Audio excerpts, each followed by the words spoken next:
Попитах Бог как да задържа лъжицата на челото си колкото искам. И Бог каза: с вяра, Мария, с вяра.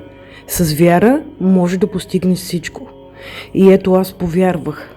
И ето аз се молих и исках и вярвах, че всичко мога да постигна и всичко може да се случи. И то се получи. Мога да задържа тази лъжица колкото пожелая, защото вярата ми е истинска, огромна. И тя е по-голяма от безкрая. Разбрахте ли сега? С вяра Господ казва: вярата те спаси. Иди си със здраве, вярата те спаси. Не аз те спасих, Отца те спаси или Светия Дух, а вярата те спаси. Бъдете здрави и благословени и не спирайте да вярвате. Ако правите добрини, ще получите добрини. Нека да бъде светлина, да бъде любовта, да бъде Бога в нашите сърца. Амин и алелуя.